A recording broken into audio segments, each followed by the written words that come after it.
sido creado para abordar temas fundamentales vinculados a la libertad de expresión, el acceso a la información y temas que estén vinculados a la anticorrupción.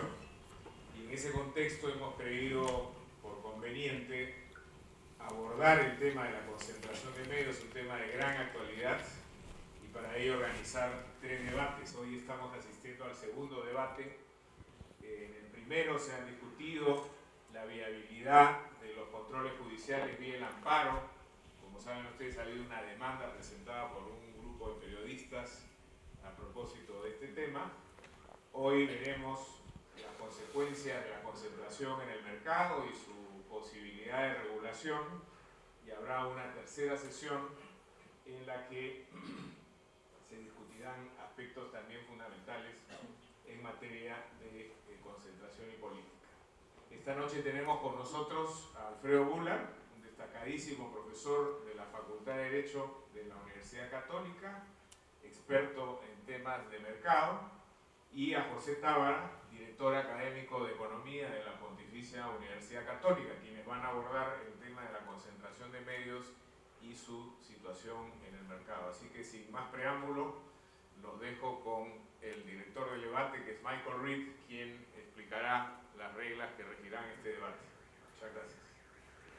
Muchas gracias, Pepe. Buenas noches. Primero, lo que quiero hacer es explicar un poquito lo que yo entiendo por esta pregunta que los dos panelistas, los dos expertos tienen que abordar. La pregunta es, ¿el Estado debe regular la concentración de los medios de comunicación para preservar la libre competencia y el debate democrático? Yo pienso que hay dos subtemas en eso. El primer enfoque de la pregunta es que los medios de comunicación, las empresas periodísticas o audiovisuales, son empresas, son negocios. Y entonces la pregunta más amplia es si el Estado debe actuar para impedir la concentración excesiva en cualquier industria, en cualquier mercado. El argumento para hacer eso es que la concentración excesiva, los monopolios o los oligopolios son malos, punto. Malos para el consumidor y para la economía. El Banco Mundial, por ejemplo, ha argumentado que América Latina está caracterizada por una falta de competencia relativo a otras regiones del mundo, especialmente para los bienes no transables, o sea, que no se comercian internacionalmente, los servicios sobre todo. Y que esa falta de competencia es un factor que impide el crecimiento y la innovación y permite los sobreprecios. Hay un subpunto ahí que es otra pregunta. Si hoy en día, con la digitalización de los medios, si realmente son bienes no transables internacionalmente o no. Todos podemos leer un diario de otro país si queremos.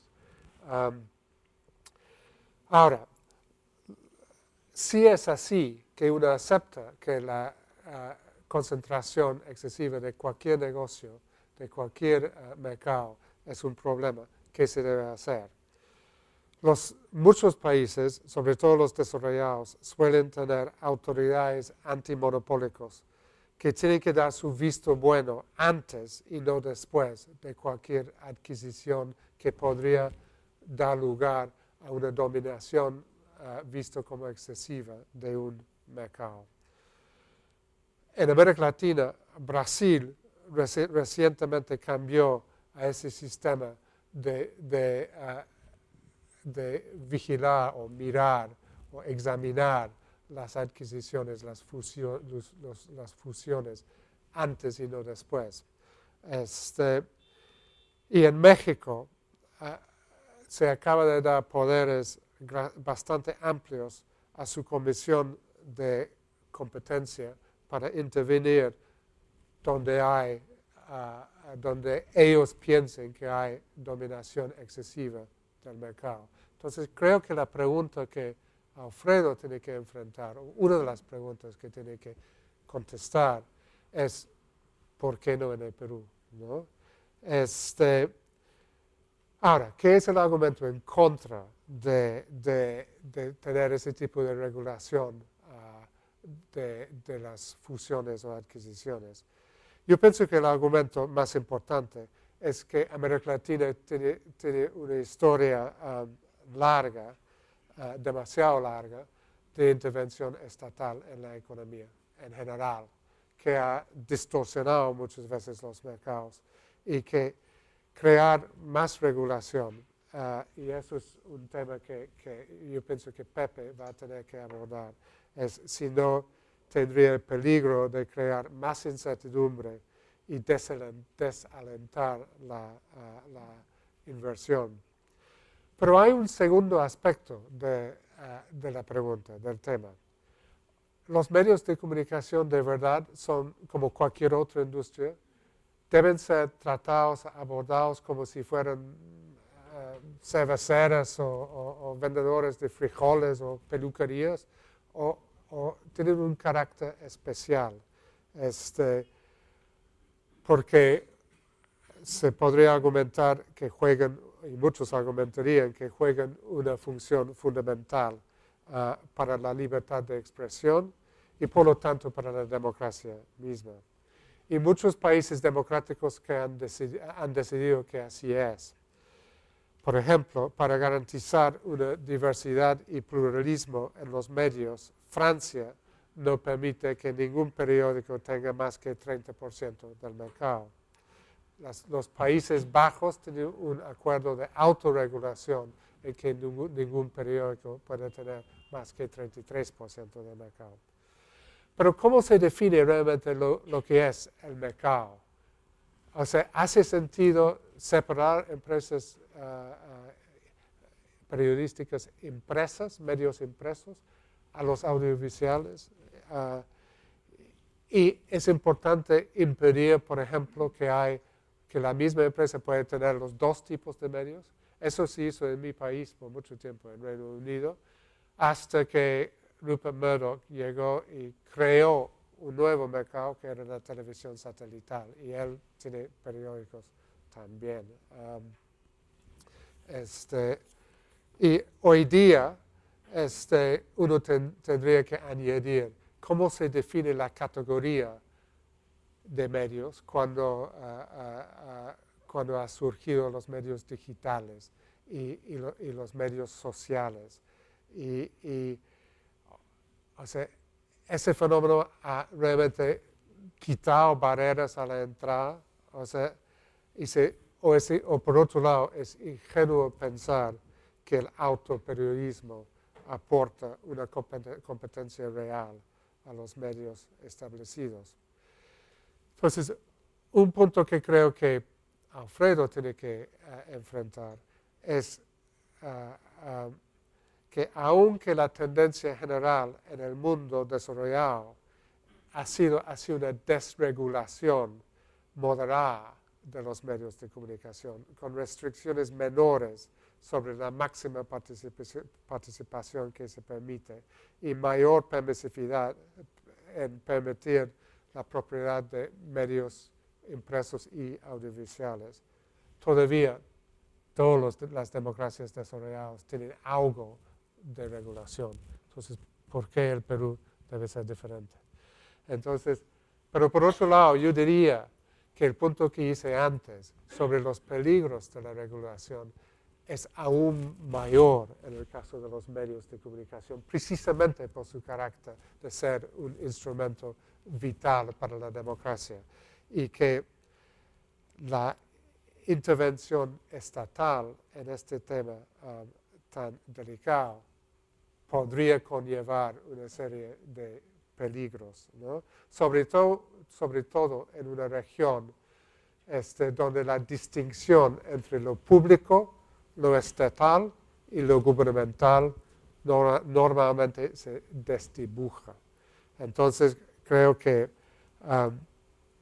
Pepe tiene que abordar ese punto y también uno tendría que decir que no es tan fácil en este mundo de hoy hacer una empresa periodística, un periódico que sea solvente y fuerte, porque la revolución tecnológica es un reto para todos. Y es importante tener medios, empresas de medios fuertes. Con eso doy comienzo al debate y la modalidad es lo siguiente. Cada ponente va a hablar en una primera ronda por 15 minutos, después van a tener una segunda ronda de 10 minutos cada uno, en que se supone que deben contestar los puntos que ha hecho el otro, y después una tercera ronda final de 5 minutos. Y después hay una segunda etapa de preguntas de ustedes a cualquier de los dos. Entonces, se ha decidido, puesto que Pepe Tabra está apoyando la proposición que el Estado sí debe regular la concentración, él va a hablar primero y después Alfredo Boulard le va a hablar. Pepe. Bien, muchas gracias Michael por la presentación. Muchas gracias Alfredo, con Alfredo hemos discutido muchas veces el tema, así que creo que conocemos básicamente nuestro punto de vista. Quería agradecerles a ustedes también ciertamente por su presencia, a los organizadores. Creo que la importancia del debate, del tema, está fuera de discusión. A mi juicio es un debate fundamental y aquí se juega la democracia en nuestro país. Yo quisiera empezar con algunas consideraciones previas. Tuve la oportunidad de venir al debate constitucional anterior. Sabemos que hay una controversia legal por el recurso de amparo que han presentado 8 periodistas. Hay un artículo, sabemos, de la Constitución que establece que los medios no pueden ser objeto de exclusividad, monopolio ni acaparamiento, ¿no?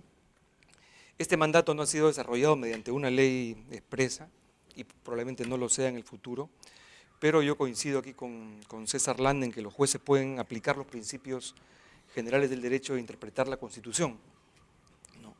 Y a mi juicio deberían declarar fundado el recurso de amparo que han presentado los 8 periodistas, ¿no? Al mismo tiempo, considero que una mejor solución sería complementaria a la anterior, en realidad, es aprobar de una vez la ley que regula las concentraciones empresariales en general, ¿no? Yo estoy a favor de la adopción de un régimen general, ¿no? Y no de una ley de control específica para la prensa. Una ley específica para la prensa puede dar lugar a nuevas amenazas a las mismas libertades que justamente intentamos proteger. Yo creo que la ausencia de una ley general de control de fusiones nos ha hecho mucho más vulnerables a las graves consecuencias que trae consigo una concentración excesiva del poder de mercado, sobre todo cuando se trata de actividades tan sensibles como los medios de comunicación, ¿no? Alfredo ha sido uno de los férreos opositores a adoptar una ley de control de fusiones empresariales y creo que vamos a tener un buen debate en aspectos sustantivos, es lo que voy a intentar hacer. Creo que no vamos a trivializar la discusión en aspectos banales. Estuve hace poco en un debate organizado por el Centro Carter, en el cual se decía que estamos proponiendo intervenir a través del Estado amenazando la libertad de expresión. Nadie está proponiendo regular creación de contenidos. Lo único que está en cuestión es si tiene sentido o no aprobar una norma que regule la concentración excesiva de la propiedad en general, que se aplicará también, por cierto, a los medios de comunicación. Tampoco se está proponiendo penalizar el éxito empresarial, ni poner un tope a la venta de periódicos, como se dijo, lamentablemente trivializando la discusión. No está en cuestión el crecimiento interno de las empresas periodísticas. Lo que se cuestiona es que puedan comprarse ilimitadamente a sus competidores para formar monopolios. Eso es lo que está en esta cuestión. No solamente en el caso de los medios en particular, sino en general. Si las empresas pueden comprarse a sus competidores para formar monopolios, algo que en la mayor parte de los países capitalistas civilizados en el mundo no se permite, ¿no? Bien, el debate tiene ciertamente aristas económicas, incidiré en ellas, pero a mi juicio, en el caso específico, los medios no son las más importantes. De hecho, la Constitución contiene en el artículo 61 dos párrafos, ¿no? Uno, el párrafo general para toda la economía, y un segundo párrafo con una referencia específica a los medios de comunicación, ¿no?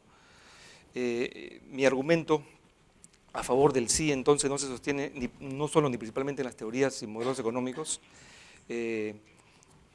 Creo que el poder de fijar los precios no es tampoco el único criterio de decisión en la doctrina antitrust.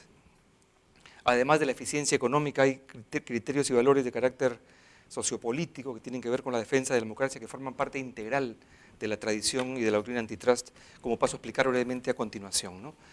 La doctrina, ¿no?, y la literatura que sustenta la necesidad de regular la concentración del poder económico, del poder de mercado, tiene su expresión más clara del año 1890 con la aprobación de la ley Sherman, ¿no? Si uno revisa los textos de los anales del debate en el Senado norteamericano en esa época, encuentra claro que el sustento fundamental era proteger y promover la libre competencia, armar a las Cortes Federales norteamericanas para que cooperen con las Cortes estatales en vigilar y frenar las combinaciones, los trusts más peligrosos que se empiezan a formar en la ola de fusiones de fines del siglo XIX, ¿no? Pero si uno revisa bien los textos del Senado americano, encuentra que tenían motivaciones mucho más amplias, ¿no? La legislación propuesta, lo decían expresamente los congresistas en ese entonces, apuntaba a frenar y reducir los riesgos de corrupción, ¿no?, afirmando la libertad del pensamiento independiente en la vida política, una piedra angular en los sistemas democráticos. Esto está en el debate de la ley Sherman, ¿no? Entonces, las tradiciones liberales norteamericanas rechazaban la concentración del poder público o privado porque amenazaba las libertades individuales y en particular amenazaba la libertad de empresa, ¿no? Y consideraron, por lo tanto, pertinente imponer límites moderados a la libertad de contratar, a la libertad de fusionarse, justamente para maximizar y proteger la libertad de empresa. O sea, ese es un argumento esencial en la legislación antimonopolio. La historia europea es distinta, lamentablemente por una cuestión de tiempo no me voy a detener. A diferencia de Estados Unidos, pues en Europa el Estado de cada país intervenía para sostener a sus empresas, los mercados eran más pequeños, el juego competitivo entre empresas se transforma en un juego entre naciones, y tenemos, de hecho, dos conflictos grandes, ¿no?, la Primera y la Segunda Guerra. Los países protegían a las empresas en sectores estratégicos, por ejemplo, aquellos vinculados a producción de armamento. De hecho, en la literatura y en la historia de estas políticas se destaca el hecho de que la formación de los concerns en Alemania y los aibatsus en el Japón, en el marco de regímenes autoritarios, contribuye a crear condiciones que conducen a la Segunda Guerra Mundial. O sea, cuando hablamos de concentración empresarial no estamos hablando de cualquier cosa, estamos hablando de procesos que tienen consecuencias políticas que pueden desencadenar conflictos de gran dimensión, ¿no? Estas políticas de competencia, ¿no?, han formado parte, de hecho, de una constelación de políticas mucho más amplias que han dado lugar a un desarrollo impresionante en estos países, innovación tecnológica, aumentos muy grandes en el progreso material y han hecho posible a la vez afianzar derechos y libertades políticas y culturales, ¿no? En América Latina estas políticas llegan mucho más tarde, llegan, salvo algunos países como Argentina, llegan hacia los 90, llegan en el marco incluso de reformas estructurales, como es el caso del Perú, y casi todos los países cuentan hoy con un régimen de control de concentraciones. Las únicas excepciones, vean ustedes, son Perú, Bolivia y Guatemala, ¿no?, donde el control está limitado a algunos sectores, en el caso del Perú, el sector eléctrico. Entonces la tendencia es muy clara, ¿no? Cada vez hay más países que cuentan con regímenes de control de fusiones, si bien los criterios de aplicación de este régimen de control se han flexibilizado. En el caso de los medios de comunicación, por ejemplo, ahora se permiten fusiones verticales, atendiendo a la necesidad de aprovechar las sinergias y las ventajas que traen consigo las tecnologías de la información y las comunicaciones. Ahora, ciertamente el argumento de que todos los países lo hacen y el Perú es la única excepción no es un buen argumento, pero tampoco el argumento inverso. Yo recuerdo hace 20 años a Beatriz Boza decir, somos el único país que no tiene control de fusiones, estamos innovando. O sea, entonces hay que preguntarse si todos los demás países estaban equivocados. Si uno se pone a revisar la literatura, lo que enseñamos en las universidades, tanto en el primer mundo como en nuestro país, todos los modelos de oligopolio, ¿no?, conducen al resultado de que a mayor concentración, mayores precios bajo supuestos perfectamente razonables y generalizables. La teoría de los juegos, que es el desarrollo más reciente de la literatura, también demuestra que las posibilidades de colusión tácita aumentan con la concentración, lo cual trae perjuicios a los consumidores. La teoría de la acción colectiva, que viene de otra rama, que es las ciencias políticas, también apunta a que la colusión explícita se ve favorecida con la concentración económica. Esto por el lado de la teoría, ¿no? Ciertamente hay matices, excepciones, bajo ciertas circunstancias y supuestos pueden haber ganancias importantes en eficiencia, ¿no? Pero en ningún caso se considera que esas ganancias de por sí justifiquen aceptar concentraciones que amenazan la competencia en los mercados. Y luego tenemos evidencia empírica, mucha literatura sobre resultados de las fusiones y de las concentraciones empresariales. Curiosamente, buena parte de los trabajos destacan que las fusiones empresariales, sobre todo aquellas entre grandes empresas, no generan ganancias en eficiencia. El resultado más común es que cuando aumentan las ganancias ello ocurre por el aumento en los precios y no por el aumento en la eficiencia. En fin, hay abundante evidencia que revela que las empresas tampoco tienen el don de la clarividencia y de hecho toman decisiones equivocadas que al final terminan afectando negativamente a los consumidores. Eso entonces en general sobre la literatura teórica y empírica acerca de las consecuencias negativas que por lo general las concentraciones excesivas del poder de mercado tienen en las economías. En relación a la prensa escrita, y dado que el tiempo avanza muy rápido, quería mencionar muy telegráficamente lo que señalé hace un ratito, que los principios que sustentan la necesidad de poner un especial cuidado a la concentración en estas industrias, de los medios, tienen que ver con la necesidad de asegurar una distribución democrática del poder de comunicación. En cualquier sociedad, ¿no?, como la nuestra, los medios de comunicación masiva son la estructura institucional más decisiva de lo que es la esfera pública, el espacio en el cual se confrontan ideas, se discuten propuestas, de alguna manera se incide en la formación de opinión pública y en las decisiones políticas, ¿no? Entonces la dispersión de la propiedad de los medios es esencial, puesto que permite que diferentes grupos tengan la oportunidad de expresar sus puntos de vista. Cuando la propiedad está dispersa hay mayores posibilidades de que todos participen. Incluso uno encuentra en la jurisprudencia una serie de expresiones, ¿no?, difusión máxima del control, mayor diseminación posible de fuentes diversas y antagónicas, que es esencial para el bienestar del público, ¿no? También un segundo argumento que tiene que ver con las salvaguardas democráticas, con los contrapesos institucionales, así como sostenemos que tiene que haber separación de poderes y defendemos el principio de independencia en el ejercicio de la función jurisdiccional, algo muy caro a los abogados. Esto está establecido en la Constitución, ninguna autoridad puede abocarse a causas pendientes. Igual con la misma lógica de los contrapesos institucionales, ¿no?, deberíamos entender la importancia de que el cuarto poder, el así llamado cuarto poder, tenga una estructura más o menos democrática y no una estructura monopólica u oligopólica, ¿no?, puesto que la distribución equitativa del poder de comunicación puede ser incluso más importante que la regulación del financiamiento de las campañas políticas, de las campañas electorales. Tendremos una pronto, ¿no? ¿Qué sentido tiene discutir sobre que los partidos políticos reporten quién financia su publicidad si tenemos un poder mediático altamente concentrado que decide discrecionalmente a qué grupo apoya, ¿no? La efectividad de esas políticas se diluye enormemente con un poder mediático altamente concentrado. Podría seguir añadiendo argumentos que tienen que ver, por ejemplo, con el impacto en el desarrollo cultural, que tiene una dispersión de la propiedad o la baja concentración, en la medida en que las ganancias que obtienen los grupos que invierten en estas industrias son reinvertidas cuando hay incentivos a la competencia en producir contenidos que generan externalidades positivas para la sociedad. Incluso también mencionar la reducción de los posibles conflictos de interés, cuando los grupos mediáticos tienen a su vez intereses en otras industrias, vamos a decir construcción, aviación comercial, ¿no?, y empiezan a crecer. ¿Qué consecuencias puede tener eso en el debate público sobre las políticas que se adoptan y que afectan estos sectores, ¿no? Bien, quería pasar rápidamente a un siguiente punto que tiene que ver ya con la prensa escrita, ¿no? En el caso de la prensa escrita también se observa, al igual que en otros medios, una tendencia a la concentración de los mercados de periódicos. Ha habido un debate bien interesante en el CIUP, estuve viendo el reporte de la revista Poder, ¿no?, que explica por qué hay ciertas barreras, porque hay una relación estrecha entre lo que es la circulación de un periódico y la demanda de publicidad, y cómo eso lleva a que en muchos países en el mundo, en muchas ciudades en el mundo, hay un solo periódico. Es una tendencia que tiene razones económicas, que es la interrelación de los mercados publicitarios con los mercados informativos, ¿no?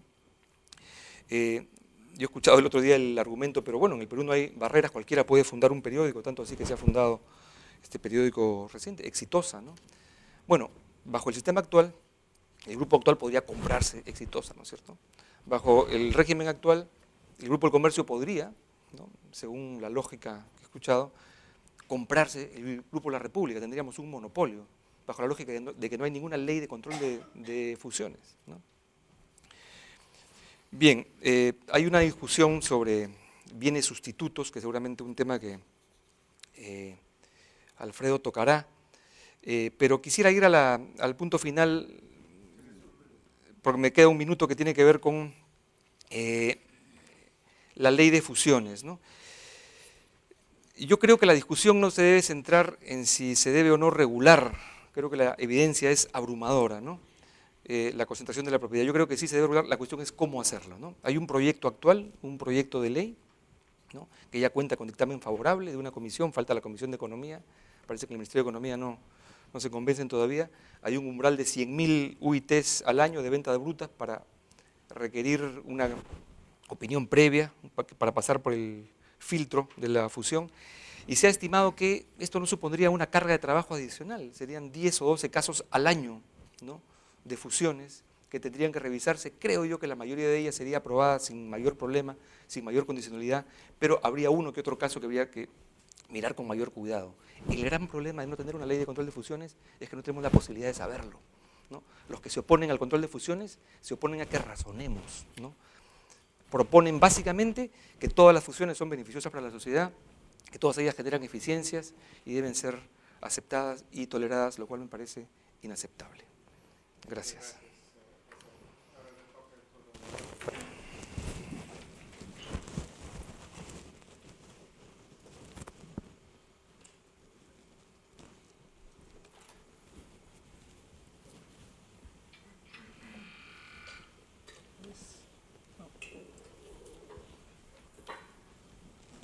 Bien. Bueno, en primer lugar, agradecer la invitación a participar en este debate, agradecerle también a Pepe estarnos aguantando tanto tiempo discutiendo los mismos temas y repitiendo los mismos argumentos o planteando algunos argumentos nuevos, hoy día en una coyuntura interesante porque se plantea una problemática en torno a la concentración de los medios escritos y esto de alguna manera revitaliza el debate y lo pone en el contexto de cosas concretas que vienen ocurriendo. Creo que voy a arrancar hablando sobre el control de concentraciones en sí mismo y los problemas que el control de concentraciones tiene, y de ahí voy a dedicar algún espacio para conversar en particular de la concentración o los medios, los mecanismos de concentración de los medios periodísticos, los medios escritos, los medios informativos. Quienes son aficionados al cine habrán visto la película Sentencia Previa. Sentencia Previa tenía una organización que se llamaba Pre-Crime, Precrimen, y que básicamente establecía un sistema a través del cual, es una película de Spielberg, a través del cual se controlaba el delito. ¿Y cómo se controlaba el delito? Se controlaba el delito a través de un sistema creado, tecnológico, evidentemente de ciencia ficción, en el cual se podía ver antes que se cometiera un delito que alguien iba a cometer un delito. Y como consecuencia de saber que iba a cometer un delito, se le sancionaba y se le metía preso y se le aplicaban las penas cuando esto no había ocurrido. ¿Cómo se hacía esto? A través de unos mediums que básicamente podían, conectados a una computadora, identificar cuándo iba a cometerse un asesinato y automáticamente ordenar y mandar la orden a los centros policiales para que estos fueran a detener al presunto futuro criminal. Un sistema muy efectivo, porque además evitaba que se cometieran crímenes futuros, lo ideal si uno quiere evitar el crimen. El problema que tenía es que este personaje en la película, que era justamente el oficial a cargo de la aplicación de las sanciones y de capturar a los fue víctima, cuando comenzó a sospechar que el sistema estaba siendo mal usado, de su propio sistema. El sistema fue manipulado para conseguir finalmente que él fuera acusado de un crimen que nadie sabía que iba a cometer, pero que supuestamente este sistema ha definido que iba a cometer. Y terminó perseguido por el propio sistema. Y luego, bueno, la película tiene un final feliz porque él desbarata toda la... Pero en el fondo, el problema es muy parecido cuando uno habla del control de fusiones. Uno podría hablar de pre-merger o prefusión.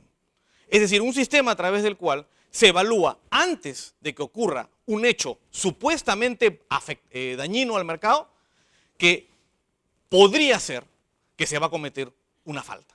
Y como consecuencia que se va a cometer una falta, prohibir la conducta sobre la base de una predicción en el futuro a través de una suerte de mediums y una tecnología determinada para evitar que esto ocurra en el futuro. El que aplicaría esto, teóricamente, según el proyecto de ley que existe, sería el Indecopi.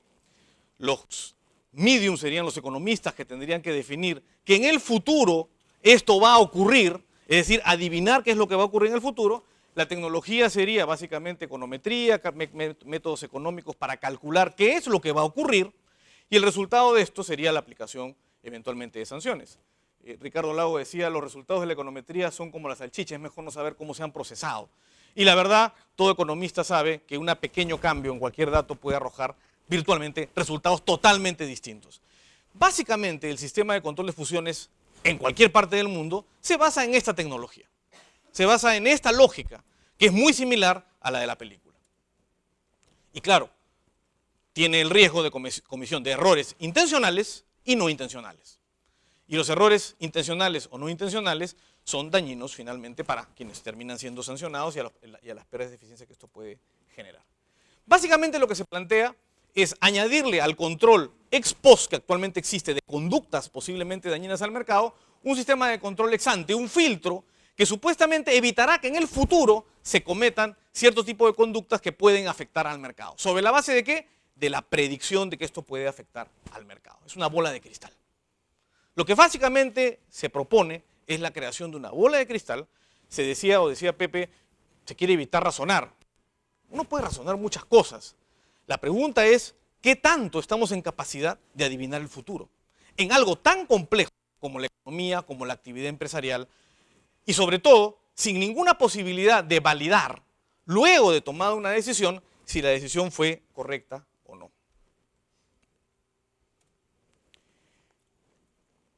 Existe evidencia de todo tipo, pero existe abundante evidencia en los países que aplican esto, Estados Unidos, la Unión Europea, Chile, cojan ustedes el país que quiera, que lo que nos arroja es que no hay ninguna certeza de que estos sistemas aplicados en esos países hayan realmente contribuido, que hay varias citas, no me voy a detener en ellos, pero la verdad se ha hablado de la religión antimonopolio en la aplicación de estas políticas, etcétera, etcétera. Lo cierto es que el gran problema que tienen estas políticas es la data.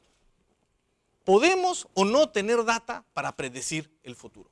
Esto es un cartel que se hizo muy popular en las facultades de economía y que también es colocado por algunos funcionarios públicos en la puerta de sus oficinas. Dice, in God we trust, all others must bring data. En Dios confiaremos, pero los demás me tienen que traer data. Y la pregunta entonces es, ¿dónde está la demostración con data de que efectivamente estas políticas, uno, van a funcionar, dos, han funcionado en algún lugar de manera efectiva y efectivamente han conseguido mejorar la situación de los consumidores, mejorar la situación de la economía, mejorar las eficiencias del funcionamiento del sistema? ¿No? Esta es una cita de Coppola, que dice, para muchas agencias, una porción significativa de sus presupuestos es dedicada a la revisión de fusiones y solo un pequeño porcentaje de las transacciones revisadas son potencialmente problemáticas. Es decir, básicamente, como bien decía Pepe, en la mayoría de países muy pocas fusiones son realmente cuestionadas y prohibidas. Dice, en el año 2008, en la encuesta de eficiencia de la International Competition Network, las agencias miembros de la ICN indicaron restricciones de recursos debido al mandato de revisar notificaciones como una de las principales razones por las cuales ellas no pueden determinar proactivamente sus prioridades de cumplimiento y de promoción. Lo que en pocas palabras está diciendo, el control de fusiones distrae una gran cantidad de recursos en la aplicación de otras políticas que pueden ser de promoción de competencia, control de conductas, etcétera, etcétera. Unión Europea, 24 años. En 24 años, las notificaciones han sido 5.594. ¿Cuántas pasaron a la segunda fase? Porque usualmente estos sistemas tienen dos fases. 116. ¿Cuántas fueron cuestionadas? 37. Pero las 5.594, más otras que no llegaron a ser notificadas, pero que fueron objeto de evaluación por los abogados y los economistas para determinar si tenían que o no ser notificadas, generaron enormes costos en la economía para cuestionar estas 37 notificaciones, esos 37 casos. Estados Unidos, 15.730 casos, de los cuales pasaron a segunda fase 755, 0.4 no ocupadas, un porcentaje bastante bajo, 63. Elevan costos de transacción, tiempo de operación, costos de oportunidad. ¿Podemos justificar esa elevación de costos? Sí, en base a data nos demostraran que efectivamente hay beneficios. Pepe ha citado muchos informes, la verdad, muchos estudios, etcétera. La verdad, yo les voy a ser bien sincero, yo he revisado muchísimos informes, muchísimos estudios. He conversado con economistas de todos lados, he conversado con miembros de agencias y todo. Y les voy a dar la única conclusión. No existe evidencia empírica que demuestre que estos sistemas no funcionan, pero tampoco existe evidencia empírica que demuestre que funcionan. ¿Por qué? Porque es tan complejo medir si efectivamente sabemos o no sabemos lo que va a pasar, predecir el futuro, que lo que ocurre en el fondo es que toda la data es espuria. Lo que termina ocurriendo es que uno puede ajustar y sostener casi cualquier cosa, pero lo cierto es que no existe ningún informe convincente en ningún sentido ni en el otro, ¿no? Lo que sí está demostrado es que los abogados nos beneficiamos muchísimo con estos sistemas. Es decir, son sistemas en los cuales cobran mucho los abogados antitrust. Yo estoy en una situación win-win. Si pierdo el debate en la arena pública, académicamente habré ganado. Y si gano el debate en la arena, académicamente habré ganado. Si lo pierdo, me voy a llenar de plata. Porque finalmente el sistema genera grandes oportunidades para que los que realmente ganen sean los que tienen que manejar y administrar este sistema, que básicamente van a ser los abogados. Distracción de recursos. Más allá de la discusión de las bondades o no de los sistemas antitrust, les pongo dos ejemplos. México. En México, la línea de arriba refleja la cantidad de controles de fusiones. La línea de abajo refleja la cantidad de otras acciones tomadas por la agencia antitrust. 5 veces más casos de control de fusiones que de control de conductas. Es decir, el sistema se dedica más, mucho más, a adivinar qué va a pasar en el futuro que a sancionar las cosas que pasaron en la realidad. Brasil, 22 veces. Los recursos se utilizan para controlar cosas que adivinamos van a pasar en el futuro y mucho menos en cosas que pasan en la realidad. Ustedes pueden revisar cualquier jurisdicción. En virtualmente todas las jurisdicciones esto es lo que ocurre. Las agencias se dedican a controlar fusiones y dejan de dedicarse a otras cosas. Y hay cosas que evidentemente en mi opinión son mucho más importantes. Podría ser mucho más importante controlar acuerdos horizontales o muchísimo más importante usar recursos en eliminación de barreras burocráticas o barreras de entrada al mercado, que en mi opinión son la verdadera causa de los problemas de competencia que enfrenta un país como el Perú. Pero no, esos recursos terminan siendo distraídos al control de fusiones. Si a mí me dieran 10 millones de dólares para decidir en qué política regulatoria los voy a invertir, me queda clarísimo que reforzaría la Comisión de Barreras Burocráticas y no la Comisión de Libre Competencia para hacer control de fusiones. El costo es muy alto, bastante alto. En Estados Unidos, 5 millones de dólares por operación. En Chile, demoras de 136 días y 7 y 8 meses según la etapa en que uno lo vea. En los casos multijurisdicción en Europa, pueden costar en primera fase 3.3 millones de euros, 10 millones de euros. Y la pregunta es, ¿dónde está la justificación en data de que eso efectivamente es adecuado? Y también se habla que es para garantizar la democracia. Y sí, yo soy demócrata, creo en la democracia, creo en los valores democráticos, creo en la competencia democrática. Sin embargo, creo que colocar el control de los mecanismos de competencia en control del propio Estado, que ha sido siempre el mayor enemigo a la libertad de expresión, el mayor enemigo a la democracia, finalmente, es un tremendo y grave error. Y yo les voy a poner una anécdota de cómo se utilizan esto. En el Perú solo existe control de fusiones en un caso, el sector eléctrico. Y yo tuve, no voy a decir la suerte, la mala suerte de estar en Indecopi cuando se aprobó ese sistema. Y recuerdo la llamada que recibí de los ministros de Energía y Minas y el primer ministro para irme a reunir al Ministerio de Energía y Minas con los funcionarios que habían diseñado un control de fusiones. Primero, la norma que habían diseñado, con el perdón de la palabra, era un mamarracho, no servía para nada. Cuando uno leyó la norma, habían preguntas obvias. ¿Por qué existe un umbral de 15%? ¿Por qué existe un umbral de 15% en la norma? Cualquier fusión que supere el 15%. Y nosotros nos preguntamos, ¿de dónde ha sacado ese número? Y claro, esta norma se aprobó y en toda su historia nunca se ha objetado una fusión. Es decir, todos los costos que esto ha generado han conducido a que ninguna de las fusiones que se han dado en el sector eléctrico hayan sido cuestionadas. Algunas fueron condicionadas y muchas de esas condiciones fueron equivocadas porque no pudieron predecir lo que ocurría en el mercado. La predicción estaba equivocada. La razón que nos dieron fue bien simple. No queremos más inversión chilena en electricidad. Así, con esas palabras, la puedo repetir, tengo a Alex Falla de testigo. No queremos evitar la inversión chilena, un objetivo político. Para eso crearon la ley de fusiones del sector eléctrico. Entonces, que no me digan que no va a haber una injerencia política en los medios. Ese aspecto concreto, se creó un control de fusiones pensando en un objetivo político, yo me pregunto, ¿qué no se puede crear en otros ámbitos? ¿No? Esta es la frase con la que Indecopi sustenta el proyecto actual. Es el momento de dejar de lado el discurso especulativo y colocar al país al tono con la legislación mundial.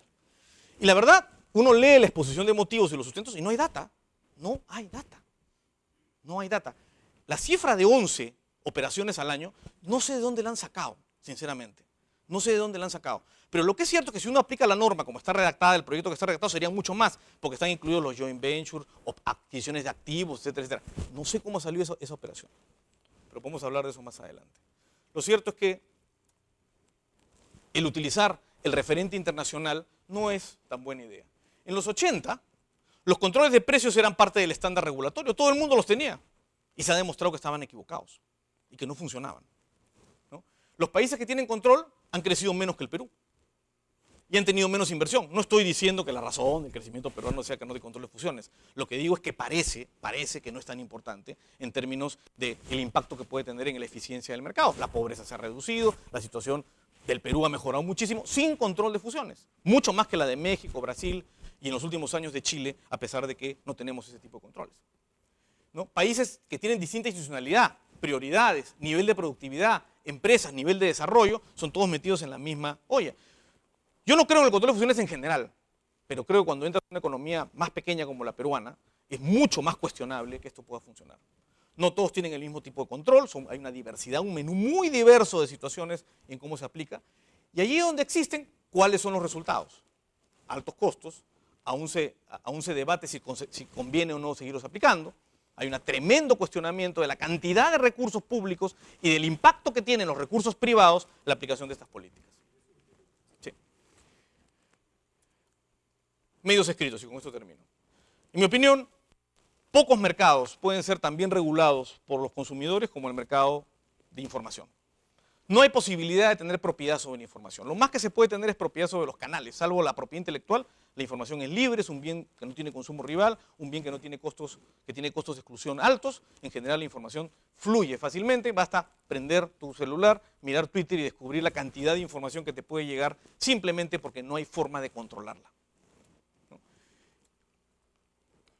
Y hay que ver las dos caras de la moneda. Son mercados, se habla del 70 y tantos % de la reciente adquisición de Pensa, pero la verdad, sostener que solo los medios escritos son el mercado relevante, en mi opinión, no aguanta ningún análisis. La gente busca distintos medios para obtener información, muchos de ellos gratuitos, muchos de ellos tienen un costo de adquisición cercano a cero y, en mi opinión, no hay barreras de entrada. No hay barreras de entrada porque la información fluye por todos lados, ¿no? Y además, en el mundo donde los medios de papel van a convertirse en medios digitales, es mucho más claro que eso no va a ocurrir. Este es el verdadero peligro. El Estado controlando el sistema. El Estado tomando decisiones sobre cómo se va a utilizar finalmente estos mecanismos. Y uno podrá pensar que Indecopi es un ente técnico, pero podemos hablar más adelante de los problemas y riesgos institucionales de tener este tipo de controles en todos los mercados, pero particularmente en un mercado sensible e importante para la democracia como el mercado de información. Gracias.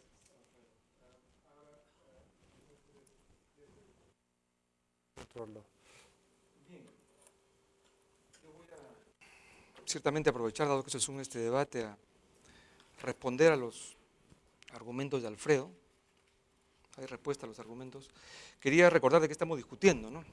Estamos discutiendo si la sociedad y el Estado, ¿no?, pueden establecer normas que eviten que las empresas monopolicen los mercados comprando a sus competidores, ¿no? De eso estamos discutiendo, ¿no? Alfredo sostiene que los que controlan fusiones no pueden adivinar el futuro. Bueno, las empresas tampoco pueden adivinar el futuro, ¿no? Hay abundante evidencia que revela, acabo de citar los estudios, que revelan que las consecuencias en muchos casos de fusiones no son una mayor eficiencia, no son mayores de bienestar, ¿no? Entonces, yo creo que aquí, digamos, estamos discutiendo entre una posición sensata, razonable, ¿no?, que se sustenta además en la experiencia internacional, ¿no?, en la jurisprudencia y en una posición extremista. Bueno, hay dos extremos. Un extremo que nadie ha defendido en este debate es que el Estado tiene que regular las fusiones entre bodegas de barrio, ¿no?, que el Estado tiene que controlar todo, ¿no? Uno se quiere fusionar y eso tiene que pasar por un control. El otro extremo es que no hay que controlar nada, ¿no? Que cualquier empresa, ¿no?, una empresa de cemento puede comprarse a todas las empresas de cemento, que UON, ¿no?, Cencosud, puede comprar Plaza B a todas las cadenas, se puede crear un monopolio, y puedo seguir mencionando ejemplos. Las cadenas de farmacias se pueden fusionar en una sola y que el Estado no puede hacer nada. De eso estamos discutiendo. Entonces, la posición intermedia es una posición razonable, es establecer un umbral alto, como está en el proyecto de ley, arriba de las 100.000 UITs, ¿no? Y yo le doy la respuesta a la pregunta que plantea Alfredo. Revisando la información sobre fusiones que han tenido en el Perú, lugar en el Perú en los últimos 2 o 3 años, seguía que aplicando ese criterio, solamente 10 casos habrían pasado por el control previo, ¿no? Dice Alfredo que se distraen recursos, ha puesto datos de miles de notificaciones, no son 15.000, son 10 en el Perú. Es más, incluso en Estados Unidos, que son 15.000, la mayoría es puro trámite administrativo que la ve un practicante, ¿no? Se concentran en los casos realmente esenciales, un conjunto de procedimientos, protocolos, checklist, y pasan rapidísimo. Afirmar de que no hace falta control de fusiones porque la mayoría de ellas son aprobadas, es como afirmar que hay que cerrar todas las compañías de bomberos porque el 90% de las emergencias son amagos. Entonces, como el 90% son amagos, cerremos las compañías de bomberos, ¿no? Estadísticamente eso se puede comprobar. Además, contar con un régimen de control de fusiones genera un efecto disuasivo. Muchas empresas ni siquiera presentan una solicitud de fusión porque saben que se las van a rechazar, ¿no? Si estuviéramos en un país capitalista, civilizado, con un régimen de control de fusiones, jamás Bacus pretendería comprar Ambev, crearía un monopolio de la cerveza. Pero acá podría hacerlo y ninguna norma lo impide. Dice Alfredo que se distraen recursos y que hay una serie de costos burocráticos. Acabo de mencionar que eso no es cierto. Evaluar 10 o 15 casos de control de fusiones en el Perú genera ciertamente algunos costos que no son muy altos. Pero ¿cuáles son los beneficios? Él no ha hablado de los beneficios. Yo hice una estimación hace algunos años cuando tuvo lugar la concentración de la industria de la cerveza. Ustedes recuerdan la historia. Bacus empezó a absorber a todas y se creó un monopolio. Subieron los precios. Comparando los precios internos en el Perú, ¿no?, libres de impuestos, con el resto de los precios en América Latina, calculé como que había habido una transferencia de millones de dólares que habían pasado a los bolsillos de los consumidores a los bolsillos del monopolio. Entonces, con esos millones de dólares se financia, con una fracción de eso se financia a los equipos técnicos a cargo de controlar, de evaluar, no todas las fusiones, sino aquellas que pasan de un umbral que es, a mi juicio, razonablemente alto, 100.000 UITs. ¿No? Entonces, no podemos aceptar de que el argumento de que no hay evidencia de que el sistema de control de fusiones tiene efectos positivos. Tiene efectos positivos. Claro, en los países en los cuales se aplica el control, ¿no?, la pregunta sería, ¿qué hubiera pasado en ausencia del control? Hay cantidad de modelos, ¿no?, que se pueden aplicar, que de hecho se utilizan. También hay econometría, a la cual se refiere muy peyorativamente Alfredo. Yo he sido jefe de práctica de econometría en la universidad, conozco los límites y un buen econometrista, ¿no? Gracias a los buenos econometristas es que tenemos buenas políticas públicas en muchos casos, no solamente en el Perú, sino en el resto del mundo, en una serie de campos. Hay cantidad de estudios históricos que muestran además las consecuencias perniciosas de relajar los sistemas de control de concentraciones. Podría, si tuviera tiempo, contarles esos resultados. Ha dicho una cosa muy fuerte Alfredo, dice que el Estado es enemigo de la democracia. Supongo que los monopolios son amigos de la democracia, entonces. Él tiene una lectura, ¿no?, a mi juicio, muy radical, muy ideologizada de lo que es el rol del Estado en las sociedades contemporáneas. Se refiere en términos de que es un mamarracho la norma que se ha proyectado. Yo he leído el informe del Banco Mundial, ¿no?, el informe del Banco Mundial sobre el proyecto de ley de fusiones, ¿no?, un informe ponderado que trata de afinar algunos aspectos que en ningún momento lo cuestiona, al contrario, ¿no? Entonces tenemos, por un lado, la opinión de expertos de cantidad de agencias multilaterales, de economistas de mucho peso, prestigio y reputación que están a favor del control de fusiones, y no me parece elegante, por decirlo menos, que se venga a expresar de que esto es un mamarracho, ¿no? Y de que va a haber injerencia política. Bueno, con esta lógica pues deberíamos eliminar también y abolir el abuso de posición de dominio, ¿no? Bajo la legislación actual, como ustedes saben, en ausencia de un régimen de control de fusiones, el control es pues ex post, no se sanciona la posición de dominio, sino el abuso de esa posición. Bueno, si permitimos que se monopolicen los medios de comunicación, ¿qué abuso va a haber si ya no hay con quién abusar, contra quién abusar? Desaparecen los competidores, ¿no? No tiene sentido, ¿no? Bien, yo creo que en el caso de, hemos debatido largo sobre este tema, yo le acepté hace unos 10 años, en el último debate que tuvimos con Alfredo, el argumento de que antes de adoptar un régimen de control era necesario avanzar en el fortalecimiento institucional de la agencia competente para llevar a cabo el control, ¿no? En ese entonces el INDECOPI no tenía el blindaje que felizmente ahora ya tiene, ¿no?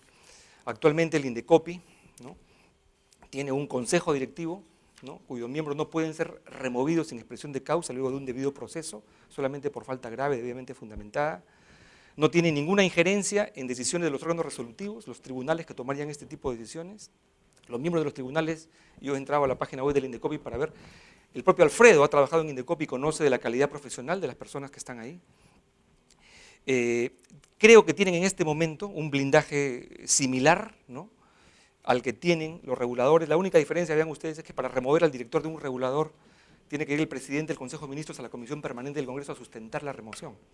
O sea, hay un filtro ahí exigente, no es fácil sacar a los directores. Yo actualmente integro el Consejo Directivo de los INARMIN, de un regulador, y antes estuve en el OCIPTEL. Y los directores de los reguladores operamos con absoluta autonomía, como sé que operan también los miembros de los tribunales, no solamente de nuestro país, sino en muchos países del mundo, ¿no? Es muy fácil denostar a la clase política y es muy fácil, ¿no?, cuestionar la calidad profesional y la independencia, pero a mí me consta, y los que hemos trabajado en el sector público nos consta que hay espacios técnicos de decisión de gente muy competente, muy comprometida con su país y muy honesta y muy íntegra, ¿no? Y ya tenemos años formando gente especializada, perfectamente preparada para asumir la responsabilidad de dirigir un régimen de control que no solamente va a asegurar condiciones de competencia en el mercado peruano y ciertamente el desarrollo y el bienestar, sino que va a protegernos también de las graves amenazas a la democracia que representa la concentración de los medios que viene ocurriendo en este momento, ¿no? Bien, ¿lo dejo ahí? No, está bien. Alfredo. Algo que yo no he dicho que el proyecto de ley actual presentado es un mamarracho, no lo he dicho en ninguna parte. Yo me he referido claramente al proyecto de concentraciones eléctricas primero que vi, que te puedo asegurar que si tú lo hubieras leído hubieras dicho que era un mamarracho, porque era realmente un mamarracho. Era algo, no tenían la más mínima idea de cómo se redactaba una norma de ese tipo.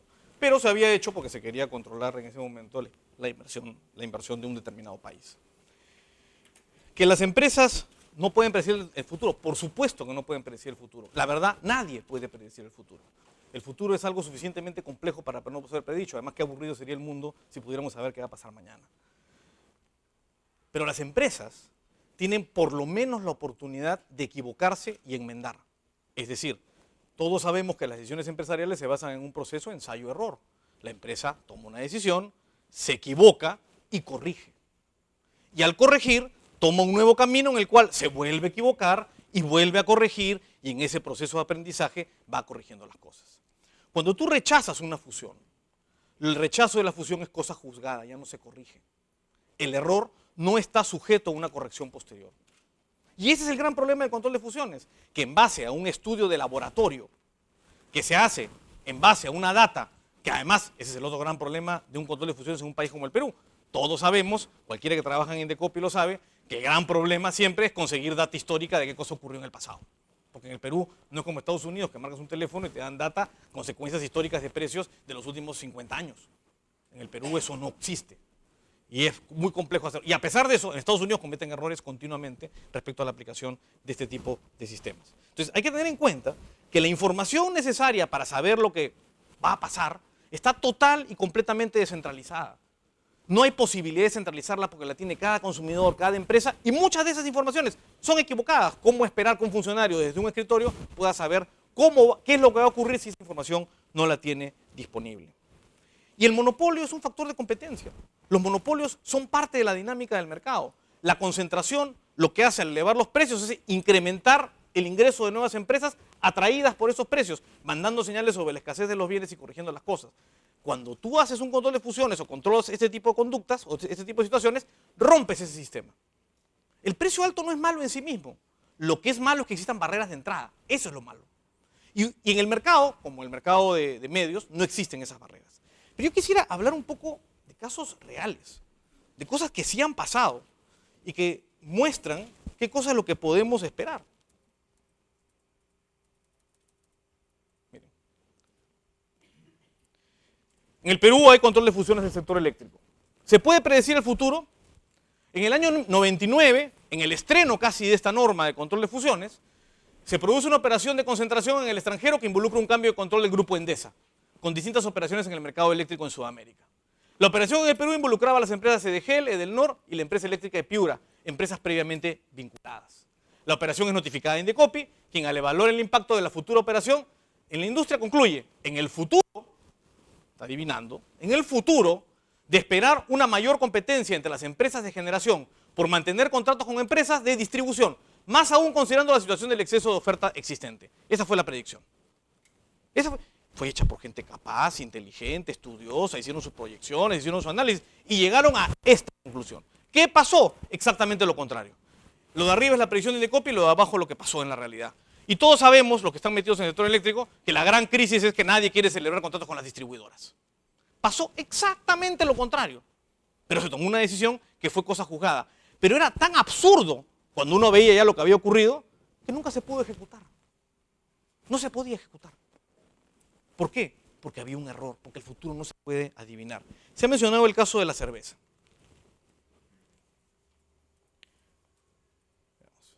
El caso de la cerveza. Bueno, quiero adelantar este gráfico. Este es el gráfico que muestra la entrada de Ambev. Y efectivamente, ¿qué es lo que generó la bajada del precio de la cerveza? La entrada de Ambev. Entonces la pregunta es, ¿y por qué Ambev no entró antes? La pregunta, ¿por qué Ambev no entró antes? Entonces la respuesta de algunos es, no, si hubiera habido control de fusiones, nunca se hubiera llegado al nivel de concentración. Claro, pero yo soy abogado de Ambev. Yo he conversado con la gente de Ambev y les he preguntado por qué no entraron antes, si este mercado era tan rentable. Y la respuesta es bien simple. La respuesta es bien simple.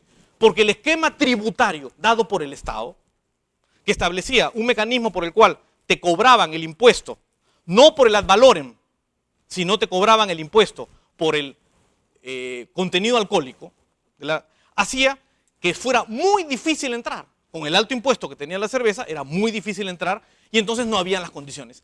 ¿Qué decidió que Ambev entrara? No que había un control de fusiones, no de que el Indecopi había cambiado su política. No, lo que lo decidió es que el Estado cambió una política que promovió la competencia. Ambev entró. Ahora han vuelto a cambiar las reglas de juego y han regresado al esquema anterior. ¿Quién creó la barrera? ¿Quién limitó la competencia? ¿Quién fue el enemigo de la competencia? El enemigo de la competencia no fue la inacción del Estado, fue la acción del Estado. Y esa es una consecuencia que se dio. Y quiero hablar finalmente del marco institucional. Con esto termino. Indecopi es un ente blindado, un ente ejemplo internacional. Yo muy orgullosamente cuando voy a otros lugares me hablan muy bien de Indecopi. ¿Está blindado institucionalmente? Efectivamente podemos asegurar que está blindado. Bueno, les quiero recordar una época. Almeida. Almeida fue presidente de Indecopi. Hoy día, bueno, terminó preso, ahora creo que ya está libre, ¿no? Pero fue presidente de Indecopi. ¿Por qué pusieron a Almeida, que no tenía ningún conocimiento en los temas de Indecopi, de presidente de Indecopi, durante un gobierno democrático, el gobierno del señor Toledo? ¿Por qué? Una razón muy sencilla, porque todos los medios estaban en insolvencia. Indecopi tenía la llave de la decisión de insolvencia de los canales de televisión, básicamente. Y todo el mundo sabe, y conversen con la gente de los medios, si Almeida no hablaba con ellos sobre qué cosa es lo que debía ocurrir o podía ocurrir en Indecopi. Cómo el Estado utilizó esa herramienta para negociar ese problema en contra de la libertad de expresión, condicionando a través de un mecanismo de decisión que no es tan fuerte como este. ¿Cómo lo hizo? Entonces, cuando Cuando uno habla de que el Indecopi está lleno de gente proba, sin duda, pero que su debilidad institucional existe y sigue existiendo, el marco legal de profesión de Indecopi no es el adecuado. El comité directivo es nombrado por el presidente de la República, los miembros del tribunal son nombrados por el presidente de la República, los miembros de las comisiones son nombrados a través del consejo directivo de Indecopi, es decir, no hay un blindaje, no hay candados totalmente seguros respecto de lo que Indecopi puede hacer. Y un gran poder, como se dice en El Hombre Araña, exige una gran responsabilidad, ¿no? Y lamentablemente en el Perú no tenemos ese avance institucional. Creo que en general el control de fusiones es un poder excesivo del lado del Estado, manejado a través de herramientas que no son confiables, como predicciones econométricas con base a data. Uno puede llegar a casi cualquier conclusión. Les puedo contar N anécdotas de formas como se han evaluado controles de fusiones en distintos lugares del mundo, pero además hacerlo con algo como la prensa me parece mucho más peligroso. Para hacer experimentos, el agua, no la champaña. Muchas gracias.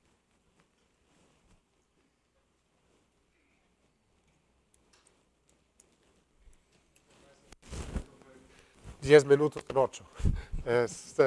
Y ahora, José, tienes 5 minutos. El último 5 minutos. Muy bien, yo voy a dedicar unos minutos a comentar, a responder a un comentario que hizo y que lo ha vuelto a reiterar Alfredo, en el sentido de que en el tema de la información no puede haber ningún problema con la concentración porque la información es libre, ¿no? Bien, yo creo que hay una confusión conceptual bien seria, ¿no? Hay una distinción importante entre lo que es la creación de contenidos informativos y lo que es la distribución de los contenidos, ¿no? La distribución de los contenidos en algunas industrias, empresas de televisión por cable, por ejemplo, telefonía, ¿no?, es altamente intensiva en capital, ¿no? En Lima no sé cuántas empresas de cable existen, ¿no? En muchos países, por ejemplo, se ha establecido una serie de lo que se llaman Common Carrier Obligations, obligaciones para las empresas de cable.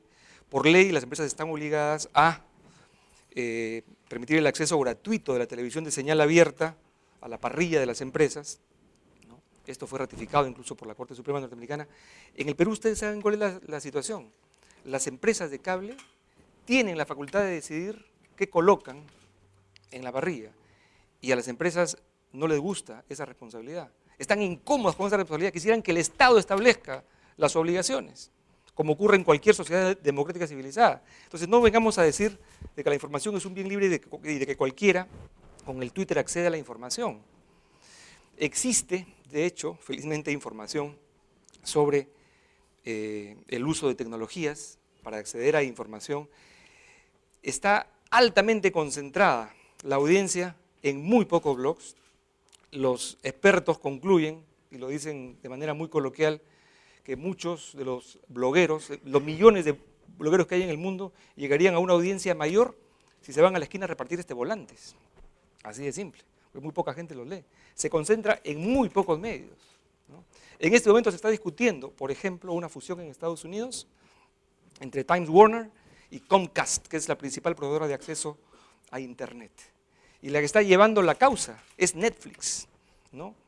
Porque se va a ver bloqueada de la distribución de contenidos si se produce esta fusión entre un gran productor de contenidos como es Time Warner y el principal proveedor que tendría el 60% del mercado en acceso a Internet, ¿no?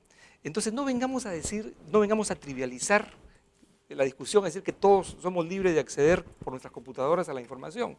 Eso es perder de vista la distinción fundamental, repito, entre lo que es creación de contenidos y distribución de contenidos. Internet es básicamente un sistema de distribución de contenidos, ¿no?, que ha traído, por cierto, una reducción enorme en los tiempos y en los costos de la distribución, pero ha generado efectos contrapuestos. En ciertos casos la reduce la concentración y en otros casos la eleva. Podría seguir describiendo las características estructurales de la industria de medios de comunicación, pero creo que nos gana el tiempo. Prefiero responder a otros argumentos que ha planteado Alfredo, ¿no? En el caso de Ambev, bueno, él dice que el rechazo de una fusión en un régimen de control es un solo disparo, ¿no?, y que hay un alto riesgo. En cambio, si permitimos que en el mercado las empresas decidan fusionarse, las empresas por prueba y error pueden avanzar. Eso no es cierto, puesto que uno puede rechazar una fusión o condicionarla la empresa puede eventualmente en el futuro volver a presentar, otro grupo de empresas que se hacen de los activos pueden volver a presentar la solicitud. Eso es inexacto. El procedimiento de control de fusiones ofrece mucho más posibilidades de las que la intervención de Alfredo sugiere. El caso de Ambev, por ejemplo, revela que, y muestra muy claramente que Alfredo es un excelente abogado, pero es un pésimo microeconomista, ¿no? O sea, ambas empresas están sujetas al mismo régimen tributario. ¿Cómo vamos a afirmar de que un cambio en la normativa, en la norma tributaria genera incentivos para la entrada, si ambas están con un piso parejo, ¿no? El impuesto afecta a ambas, o sea, ahí yo no veo... es más, yo he leído declaraciones de Alfredo cuando llevó ese caso asesorando a Ambev, cómo se quejaban los abogados del staff de Alfredo por las barreras que Bacus ponía a la entrada de Ambev. Inventaban ONGs fantasmas, ¿no?, para cuestionar el acceso al agua, que es el recurso principal para la producción de cerveza. Lo que pasa es que en la mentalidad de Alfredo, las únicas barreras que existen son las legales. Pero los economistas sabemos muy bien que hay cantidad de barreras, barreras estratégicas, ¿no?, barreras con la política de precios. Las empresas ensanchan capacidad productiva para darle credibilidad a su guerra de precios. Eso está ampliamente documentado en la literatura, que por cierto Alfredo desconoce, no tiene por qué conocerla porque es abogado. Indecopi, ¿no? Almeida pasó, fue lamentablemente lo que ocurrió, que él ha descrito. Él sostiene que la debilidad sigue existiendo, yo creo que no, ¿no? Yo creo que Indecopi ya tiene una trayectoria, un prestigio, ¿no? Tiene un blindaje muy similar al de los reguladores, ¿no? Con la lógica que argumenta Alfredo, los reguladores son un nido de corruptos, ¿no? Y no hay ninguna evidencia que revele que hay corrupción extendida en los reguladores. Yo creo que, repito, el Indecopi puede asumir tranquilamente, están dadas todas las condiciones para que se tome la decisión. Al único que falta convencer, además de Alfredo, que no toma decisiones en este caso, es al ministro de Economía, ¿no?, que por alguna razón no se anima a dar la luz verde para que la Comisión de Economía del Congreso apruebe este proyecto. Gracias. Bueno, no voy a entrar a los detalles del problema tributario y cómo esto afecta. Un mismo impuesto puede generar divergencias en los costos de entrada en empresas dependiendo del tamaño y tu factor de competencia. Y te puedo demostrar, con numerosos estudios que se han hecho respecto de específicamente ese punto, cuál es el impacto que eso tiene. Y existe, y de hecho tanto existe, que efectivamente ahora hay una controversia entre las empresas respecto al tratamiento tributario. Pero como eso es muy largo, te invito a otro debate, podemos debatir sobre eso y demostrarte las bases microeconómicas por las cuales lo que acabas de decir es totalmente inexacto. Las computadoras One, cuando recién llegaron las computadoras y aparecieron, me lo dijo alguien, van a ser las computadoras que van a dominar el mundo. ¿Quién de ustedes tiene una computadora One? Nadie. El primer programa que todo el mundo decía, nunca lo vamos a poder dejar, el primer programa de procesador de texto se llamaba WordStar. ¿Quién tiene un WordStar en su máquina? Nadie, supuestamente iba a dominar el mundo. El caso de cables. Yo fui miembro de un cuerpo colegiado en OCIPTEL, que resolvió justamente un problema de cable, y en el cual básicamente se sostenía que los convenios de exclusividad que tenían las compañías de cable con los proveedores de contenidos iban a hacer imposible la entrada de los canales en el futuro. Nada de eso pasó. De hecho, yo tuve un voto separado en ese caso, porque la mayoría pensó que sí, que eso era relevante. El canal que generaba la mayor controversia era Cartoon Network, que hoy día es un canal importante, pero definitivamente no es el líder.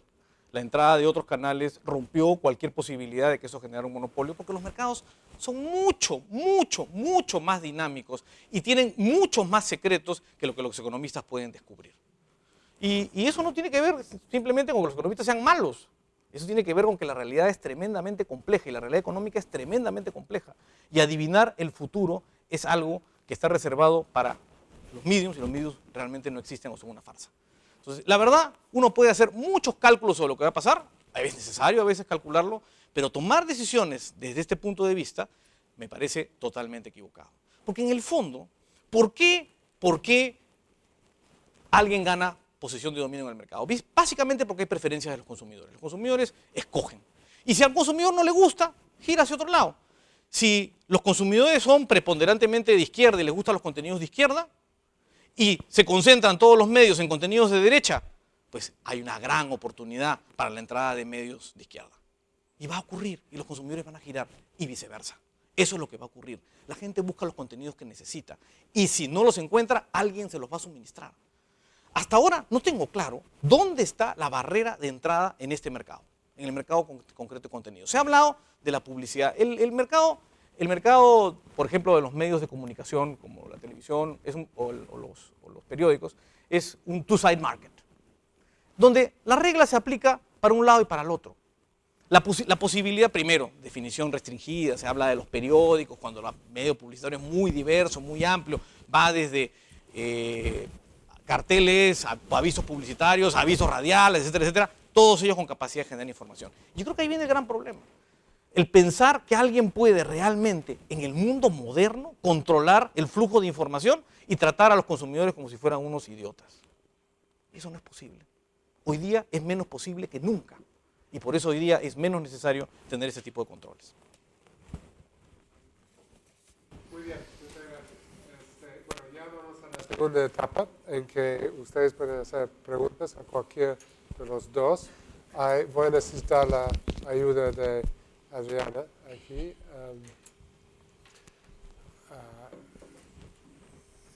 Y si puede indicar para cuál es la pregunta o puede ser para los dos, por favor. Alfredo, una pregunta a tu objeción epistemológica, digamos, al tema de predecir el futuro y sobre todo digamos, la prueba diabólica, ¿no? De que en ningún caso se puede establecer si funcionó o no, digamos, si las restricciones a las fusiones y adquisiciones que fueron restringidas, valga la redundancia, realmente evitaron un problema, porque como se evitó esa concentración, esa fusión, nunca se va a saber qué hubiera pasado si no hubiera ocurrido, ¿no? Esa es una prueba diabólica. Y en esos países donde hay esas restricciones, claro, es imposible saberlo. Pero mi pregunta es si en un país como el Perú, donde no hay esa restricción, la evidencia más bien no contradice tu predicción, porque, digamos, tú sabes más que yo la casuística, pero el único caso que se me ocurre que casi sin duda hubiera objetado un regulador de fusiones y adquisiciones es justamente el de Bacus y Ambev, no de Bacus y Ambev, de Bacus y Cervesur, el previo, en virtud del cual Bacus adquiere 90 y pico %, si es que no el 100% del mercado cuando compró Cervesur. Y no fue, porque no había legislación, no fue objetado. Y inmediatamente lo que pasó fue que cuando vino el nuevo competidor que fue Ambev, Bacus abusó de su posición de dominio. Yo no me acuerdo en qué terminaron esos procedimientos, tú fuiste abogado de Ambev en eso, pero digamos, sé perfectamente que se sabe que abusó con una serie de prácticas no explotativas, pero sí exclusorias, con contratos de distribución, con que le boicoteó la fiesta, en fin, una serie de barbaridades que hicieron. Y esto me trajo a la memoria una imagen que no sé si tú te acuerdas, en Oaxaca, en un CELA, donde estaban tú y Carlos Patrón, que era abogado de Bacus, y tú de Ambev, y le contaron este caso a George Priest, que había sido profesor de los tres, tuyo, de Carlos y mío, en Yale. Y la primera pregunta de George fue, ¿y cómo permitieron, para empezar, que Bacus tuviera ese poder de mercado? Después a George le he escuchado cosas más escépticas sobre el control de fusiones de decisiones, pero su primera reacción fue, yo no hubiera permitido que tuviera ese poder de mercado. Entonces, mi pregunta es esa, o sea, si la evidencia del único caso que sabemos casi con seguridad que hubiera sido objetado no contradice tu disposición, porque en efecto abusó del mercado. Muy bien. Sí, mira, el caso de Ambev con Bacus, que se origina efectivamente en la entrada de Ambev al mercado y donde efectivamente hubieron una serie de prácticas, estaba contemplado y regulado en la legislación. Las prácticas que se desarrollaron en ese momento estaban contempladas y tipificadas como prácticas sancionables. Y eso generó todo un procedimiento que finalmente terminó, efectivamente con demoras y con retrasos, terminó en la entrada finalmente de Ambev. Y Ambev entró al mercado. Se siguieron varios procedimientos con distintos resultados en unos y en otros. Y efectivamente eso es lo que ocurrió. Ahora, la pregunta de George se daba en el contexto de que él no tenía claro que no había control de fusiones y a él le llamó la atención efectivamente por qué Perú no lo tenía. Y por eso que tú lo has escuchado después de hacer comentarios favorables a que no debe ser así. Porque él dice, a mí me parece una buena solución. Su pregunta era más, pero ¿cómo? ¿No tienen agencia antitrust? ¿Cómo no controlaron la fusión? Era una pregunta más de obtener información que un cuestionamiento a lo que se estaba diciendo. Y efectivamente ahí hubo una gran discusión sobre cómo se aplica la legislación, pero nuevamente, yo creo que es mejor actuar ex post. Cuando tienes información de lo que pasó, cuando tienes información de lo que está ocurriendo, y en consecuencia puedes tomar medidas sobre base de información cierta de lo que está pasando. Posiblemente a mi cliente Ambev le hubiera gustado más que hubiera habido un control de fusiones, pero yo creo que no debería haberlo. Creo que efectivamente la razón por la que Ambev entra son dos, y lo dicen, y esto claramente contradice lo que señalaba Pepe. Me lo han dicho, me han mostrado los estudios. Uno, porque el precio hacía atractiva la entrada, es la regla básica de cualquier economista, que si te sube el precio, cualquier economista te va a decir hay un incentivo para entrar. Y dos, que hubo un cambio en el modelo tributario, que hizo que efectivamente alguien que podía competir muy bien por precio, por un precio más bajo, y consiguió efectivamente una bajada radical del precio con su entrada, no entraba porque como el impuesto estaba agravando el alcohol, la bajada de precio no bajaba igual el impuesto, y eso le generaba una dificultad de entrada cuando la tasa de impuesto es muy alta. Y en realidad el problema de la no entrada había sido el otro. Y te lo dijeron, y lo dijeron siempre. Esa es la razón. El mercado mandaba la señal, pero el Estado había mandado la señal contraria por una mala política tributaria. Hay una pregunta para José Tabra. Sí, aquí. Sí. ¿Es para José Tabra? Sí. Yeah. Sí, tengo 4 comentarios. Podrían responder a ambos si lo consideran. La regla es que se pregunta. ¿Cómo? La regla Okay, es que ya se... muy bien. Una pregunta es, en el caso de la compra de correo, o sea, de Pensa, ¿es por eficiencia? ¿Es porque el lector había optado preferentemente por el grupo del comercio? ¿O es una compra evidentemente estrictamente económica? O sea, le quita a la República, hay una disputa con la República y le quita simplemente porque ofrece más y tiene una mejor negociación. O sea, no es porque hay una preferencia, yo creo que es crear una ilusión, no es verdad. No es verdad, o sea, no es esa la razón por la que el comercio se hace del 70 y tanto, 78% del mercado. Un segundo asunto es si el Estado, aquí termino, si el Estado tiene posibilidades de ser, digamos, perverso, no sé cuál es el calificativo que ha usado el doctor Buller, bueno, los grupos y los conglomerados también, ¿ah? O sea, porque en periodismo estamos hablando de independencia, ¿no es cierto? Y una independencia, hay el problema solamente del Estado, un conglomerado que tiene al mismo tiempo intereses en el sector inmobiliario, que tiene intereses que le vende masivamente al Estado. O sea, estamos hablando de un conglomerado que tiene una pluralidad de intereses. Entonces no estamos hablando de una entelequia pura, abstracta, que solamente distribuye noticias, sino que tiene intereses múltiples. Y eso es lo que está pasando con los conglomerados mediáticos, que no solamente están en medios, sino que están fuera de los medios. O sea, hay una particularidad.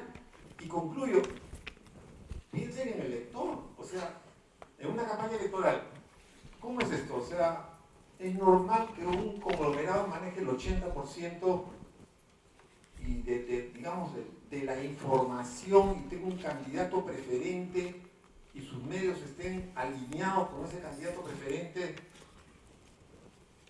Bueno, eso no afecta en algo el debate democrático, la distribución de ideas, o digamos, es algo accesorio que no tiene ningún tipo de impacto. Bueno, yo pienso que claramente son preguntas para Alfredo y después tomamos para José. O sea, efectivamente una compra, la preferencia de los consumidores cuando la transacción se hace entre los dos medios de comunicación o las dos empresas, para hacerlo más en términos genéricos, efectivamente ellos pueden tomar la decisión en función a lo que los consumidores dicen o no dicen. Sin embargo, esa empresa resultante va a tener que enfrentar las preferencias de los consumidores al día siguiente. Y si los consumidores no les gusta la línea editorial del comercio y el comercio influyera en la línea editorial de correo, los consumidores pueden girar hacia otro medio o se crea la oportunidad de entrada de otro medio. Son las preferencias de los consumidores los que en el largo plazo y en el mediano plazo también definen las preferencias de los consumidores, definen la conformación del mercado. Entonces, hay que tener en cuenta que la verdadera pregunta es ¿dónde están las barreras de entrada al mercado, a este mercado, que impidan que eso finalmente ocurra? Y las empresas pueden ser perversas, por supuesto que pueden ser perversas, y el Estado también puede ser perverso, todos podemos ser perversos. La pregunta real no es tanto quién puede ser perverso y quién no puede serlo, porque si nosotros nos basáramos en la idea de la bondad de las personas para crear regulaciones y reglas, entonces no habrían reglas de ningún tipo. Lo importante es qué incentivos crean esas reglas, qué tipo de incentivos crean. A mí me parece correcto que se sancione a las personas que hicieron algo incorrecto, dañaron a otro. No que se sancione a las personas porque simplemente se piensa que algún día puede ser que hagan algo incorrecto. Y yo creo que esa regla es una regla importante, es la regla de Stuart Mill, desde la única razón para regular la conducta de una persona es que no se cause daño a otro y que se demuestre que no se va a causar daño a otro. Sobre el 80%, nuevamente, la regulación está en las preferencias de los consumidores. Y lo que es cierto, si uno va a evidencia empírica, no hay ninguna relación muy clara en que los medios que tienen mayor participación en el mercado, que además dicho ese paso, el 80% es de medios escritos, estamos hablando de todos los demás medios que uno tiene a disposición. No hay ninguna evidencia empírica que hayan hecho ganar una elección en los últimos años. El último ejemplo, el de Humala, fue clarísima que la mayoría de los medios estaban en contra y quien resultó elegido fue otra persona. Porque yo sigo creyendo, los consumidores, los lectores, los ciudadanos son bastante más pensantes de lo que las regulaciones tratan de asumir.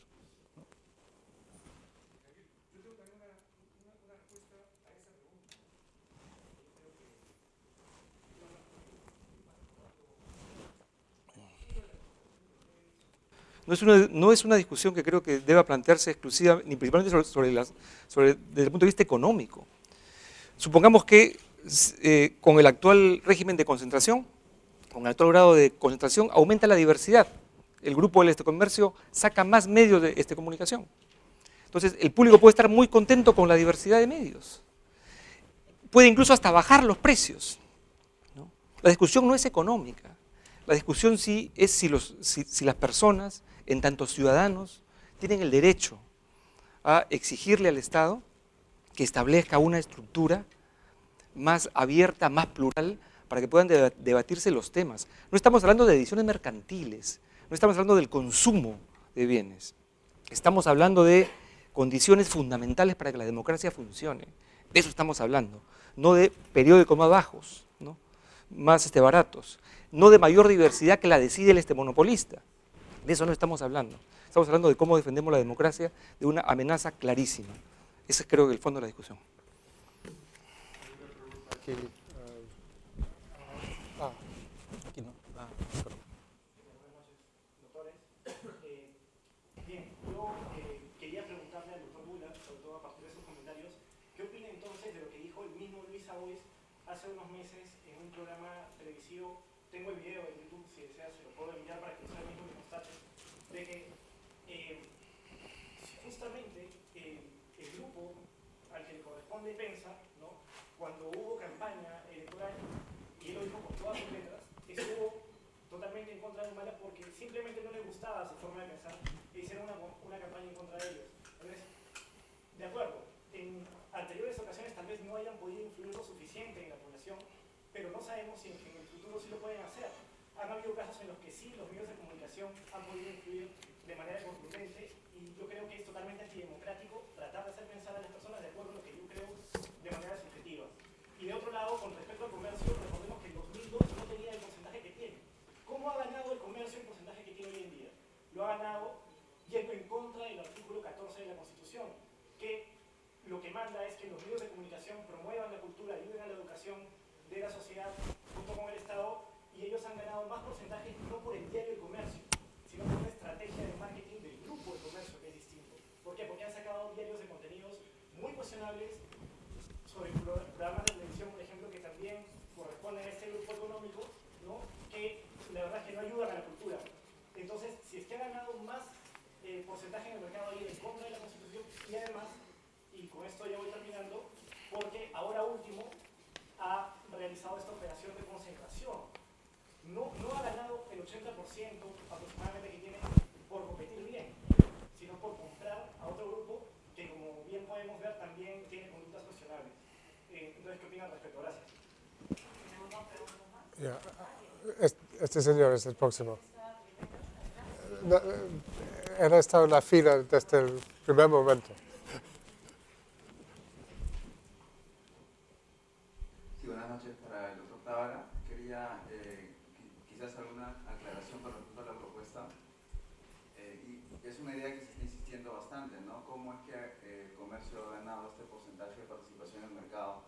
¿No? Y he entendido, bueno, de la insistencia, que lo que se propone es que no se den este tipo de compras, ¿no? Y no más allá. Entonces, le pongo una situación hipotética en la cual el grupo de comercio, en vez de comprar Epensa, ¿no? Hubiese desarrollado sus propios diarios muy parecidos a los de Epensa, ¿no? De manera alternativa, y hubiera sacado al mercado aquellos diarios del mismo Epensa, con el resultado de alcanzar más o menos el mismo porcentaje que ahora tiene, ¿no? Entonces, mi pregunta es si en ese caso usted pensaría de que esa acumulación, digamos, de poder de mercado, de participación del mercado en prensa escrita, justificaría también ponerle algún límite. Y tomamos una pregunta más, ¿no? Ya.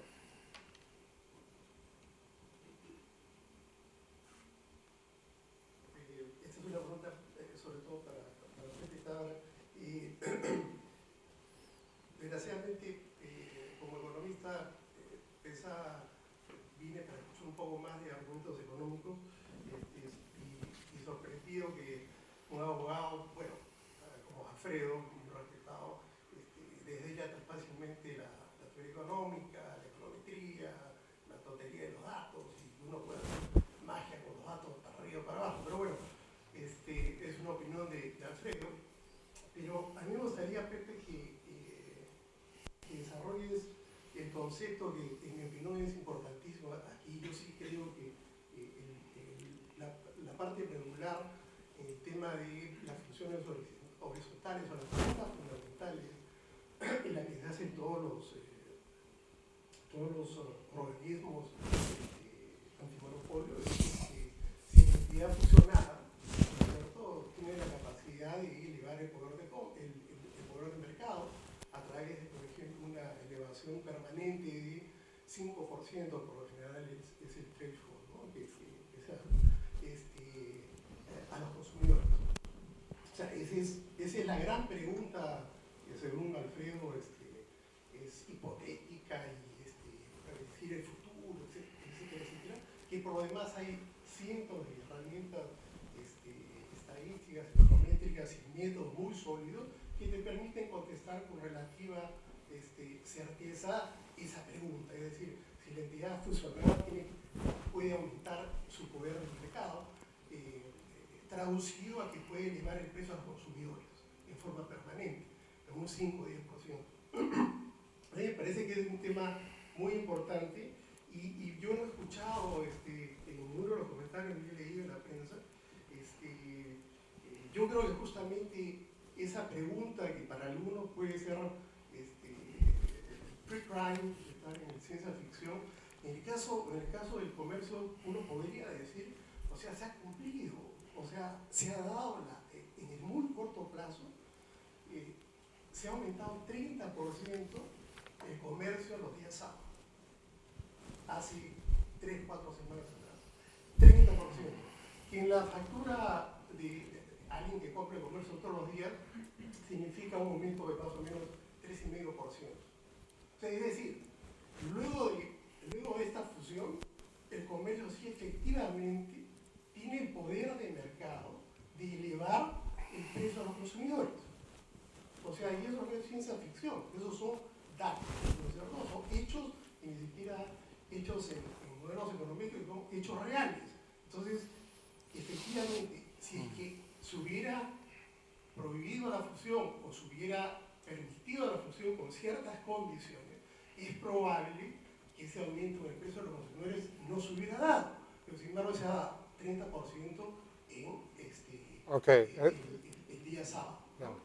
Entonces, Pepe, me gustaría que discutas un poco más este tema, que creo que hasta el momento no se ha discutido. Ok, muy bien. Bueno, corresponde a Alfredo contestar primero y después a Pepe, y con eso cerramos. A ver, sobre la pregunta de Agoy, lo que dijo Agoy, sobre el tema de la cultura. Bueno, ese es justamente el problema. Yo creo que el señor Agoy tiene todo el derecho a opinar en su medio de comunicación o públicamente sobre lo que piensa de un candidato. Yo tengo todo mi derecho a opinar de lo que ha dicho Pepe hace unos momentos y puedo publicarlo y les puedo asegurar que no voy a estar de acuerdo con lo que él dice. Y creo que desde el punto de vista de mi derecho a opinar, estoy en la posibilidad de emitir mi opinión de la manera que yo creo conveniente, guardando ciertas reglas de respeto en lo que estoy diciendo, pero es mi derecho. El gran problema es ese, es cuando comenzamos a pensar que, mire, el problema está en que si yo dejo que los medios se manejen de esta manera, va a resultar que las opiniones van a ser de tal tipo. Y en consecuencia, ahí se da el primer paso para intervenir precisamente el contenido de los medios, algo que ni siquiera Pepe se ha atrevido a sostener, ¿no?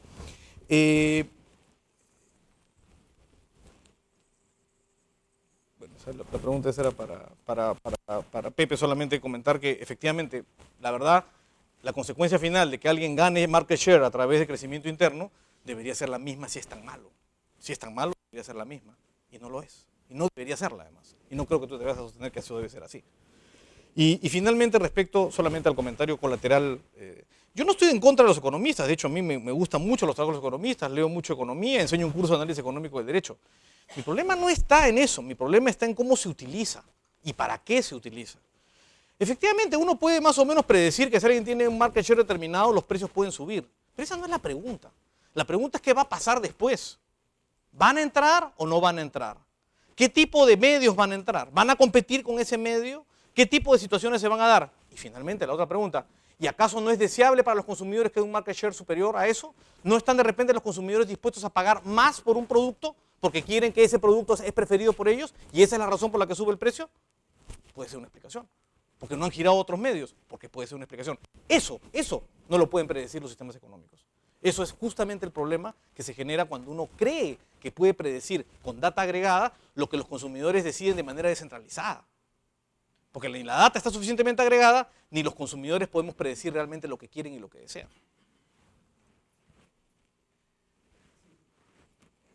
Bien, sobre las dos preguntas, el argumento contrafactual, ¿qué hubiera pasado si los porcentajes que observamos ahora en el comercio hubieran sido el resultado del crecimiento interno? No lo sabemos, ¿no? Y quizás nunca lo sabremos, quizás hubiera habido una reacción, un estímulo para que entren otros operadores. Hay toda una literatura sobre la dependencia y la trayectoria en el análisis histórico, cómo simular un escenario de ese tipo. Lo que quería destacar, sin embargo, en relación a la pregunta que me parece absolutamente pertinente, es que el argumento de Alfredo, que él trata de alguna manera caricaturizar, ¿no?, de que el control de las fusiones es básicamente tratar de adivinar el futuro, es un argumento que en esencia nos dice no tenemos que razonar. Vean, en el régimen que maneja Indecopi hay dos tipos de reglas. Las reglas que se aplican per se, es decir, en sí mismas están prohibidas ciertas conductas. Por ejemplo, la colusión de precios per se es sancionada una vez que se detecta, al margen de las consecuencias que tenga, no hace falta demostrar. Ese es un tipo de regla. Y la otra es la regla de la razón, que se aplica en muchos casos.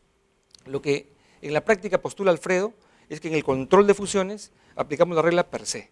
Es decir, las fusiones siempre son buenas para la sociedad, en sí mismas. Eso en ningún país del mundo lo aceptan. En todos los países del mundo aplican la regla de la razón, ¿no?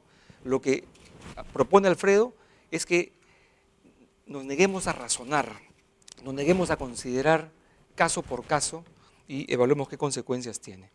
Sobre la pregunta relativa al precio, en la industria de los medios, ¿no?, que digamos, se mueven con un dinamismo producto de las innovaciones tecnológicas, Internet, tecnología de la información y las comunicaciones, yo no estoy seguro que el precio, ¿no?, que el impacto en el precio sea un factor relevante. Hay economías de escala, economías de alcance de diverso tipo. Si las entidades se fusionan, es probable, como dije hace unos minutos, que los precios se reduzcan.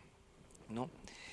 Pero si una industria se concentra, en el caso de los medios, y los precios se reducen y la diversidad aumenta, deberíamos estar tranquilos. Que la diversidad aumenta no significa que se protege nuestro derecho a elegir. Es el monopolio el que decide cuál es la diversidad que nos ofrece, ¿no? Cuando se monopolizan los medios, nos privan de nuestro derecho a elegir. Eso es lo que está en discusión, porque lo que nos dan de contenidos lo deciden los monopolios y los grupos que concentran el poder. Yo creo por eso, repito, que en el caso de los medios tienen que aplicarse otro tipo de consideraciones, deben estar sujetos a un régimen especial que atienda estas consideraciones. Las personas, por ejemplo, dije hace un minuto que pueden querer y valorar, no como individuos que compran en el mercado periódicos y que miran el precio del periódico, sino como ciudadanos. Los individuos, las personas pueden desear determinadas estructuras, prácticas y procesos como la separación de poderes, ¿no? Las votaciones democráticas. Con frecuencia, esto no lo ofrece el mercado, ¿no? Esto involucra decisiones políticas, acciones del gobierno. Aquí están en juego valores, ¿no? Preferencias que no tienen que ver con la provisión de mercancías y que son un elemento esencial de las políticas que regulan la concentración de los medios. Las preguntas centrales son entonces, y con esto termino, si la distribución actual que observamos en la propiedad de los medios asegura adecuadamente nuestra libertad de elección. El poder de comunicación que hoy tienen los medios está distribuido de una manera que facilita la deliberación política democrática, la búsqueda de soluciones viendo todos los puntos de vista antagónicos, en consistencia con los principios de separación de poderes que tanto defendemos. Las reglas que tenemos ahora en este mercado llevan a los propietarios de los medios a invertir recursos en esfuerzos creativos y periodísticos para darnos productos de calidad que reflejen mejor los valores y las preferencias del público, en comparación con otras estructuras de propiedad que podríamos imaginar. Todas estas preguntas creo que son preguntas pertinentes cuando uno estudia un proceso tan complejo y tan amenazante como es la concentración de los medios, ¿no? Muy bien, bueno, yo quiero terminar felicitando a los dos por igual. Hemos tenido, creo, un debate de altísimo nivel, con mucho contenido técnico, mucha disciplina en el tiempo, los dos cumplieron las reglas, y mucha pasión también. Y toca a cada uno sacar las conclusiones que piensen correctos en esto. Entonces, muchísimas gracias a los dos.